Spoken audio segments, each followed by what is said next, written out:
Now, let's get more perspective on a rather disturbing issue bordering on extrajudicial killing. And joining us live from our Abuja studios is the Executive Secretary of the National Human Rights Commission, Mr. Anthony Ojukwu. Pleasure having you with us. Thank you. The latest incident of killing allegedly by soldiers in Ogun State comes on the heels of the Taraba case. Are you disturbed by this development? Yeah, of course, it's quite disturbing that instead of reduction in extrajudicial killings, we seem to be witnessing a rising trend of extrajudicial killings. So it's worrisome because each one is a flag on the protection and promotion of human rights in Nigeria, and it worries the Commission that this trend of situation is increasing. You had the brother of one of the slain policemen in Taraba State demanding justice. How would you advise they go about getting justice in this matter?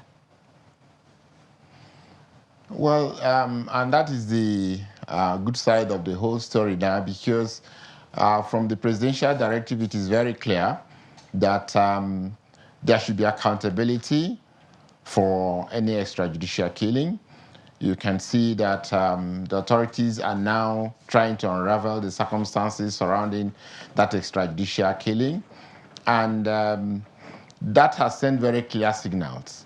You can also see that the case in Isheri is being quickly investigated to make sure that those behind the extrajudicial killing are brought to justice.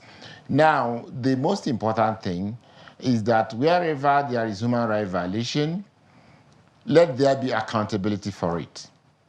In the case of Taraba now, the clear directives are there that whoever is behind that should be unraveled, and justice will take its course by being taken to a court of competent jurisdiction, and the person is tried, and if found guilty, the person will face the wrath of the law. The same is the situation that will happen in Isheri if it is found out that, yes, the allegations are true, that those soldiers were implicated in the extrajudicial killing, they should face the law. Now, that is a heartwarming story. If we have a situation where every human rights violation is investigated and those behind it are prosecuted and dealt with, that's the most important thing. It is not possible to say that there will never be any human rights violation, but the most important thing is that if anybody does violate the human right of others, takes the life of others, the person has to face the law. And if we do that, that will also discourage future violations, and it will bring closure to the families. It will help the families who are demanding justice to be assuaged, that at least their loved ones did not die in vain. Now, so that is what we should encourage. Anybody who violates human rights should be accountable for it. Now, Mr. Ojukwu, where does the NHRC come in helping them secure justice? The NHRC comes in making sure that things are not swept under the carpet. We make sure that the monitoring goes on. We participate in the proceedings. We'll show our presence in the proceedings to monitor the investigations going on.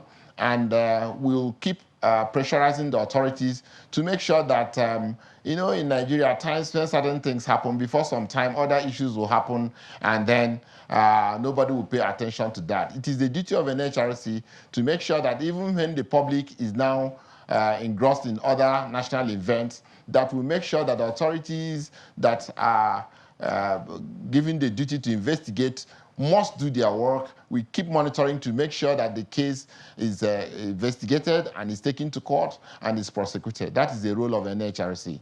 But are there measures or mechanisms being put in place by the NHRC to check cases of extrajudicial killings, especially by security personnel? Yes, of course. Last year, we issued directives for law enforcement agents on how they can carry out their duties to make sure that they don't violate human rights. We have been training the law enforcement agents. We've been training the military on how to mainstream human rights into the operations. We've been training the police on how to mainstream human rights into the operations.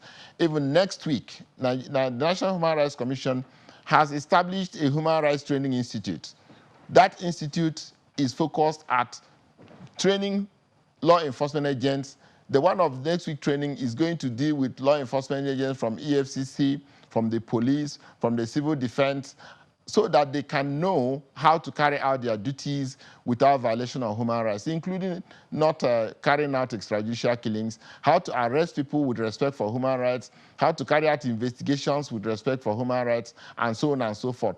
And we do visit their detention centers. We do, of course, you know about the SARS and police reform report, which the commission submitted to the president on the 3rd of June. And what we emphasize there is that police has to be trained and constantly trained on how to carry out their duties. Those who have been found to have extrajudicially executed orders or tortured people or extorted people, we have recommended various ranges of disciplinary action and prosecution against them. And we also recommended that the government should empower the NHRC to at least once a year carry out oversight, public hearing of all allegations of maladministration or wrong law enforcement procedures by law enforcement agencies, especially the police, to make sure that that day of accountability must come. If an officer decides to, on his own, go to violate human rights, let him be sure that one day NHRC will investigate it and recommend their prosecution or punishment. So we have institutionalized this now, and it's going to be a yearly event for the NHRC going onwards.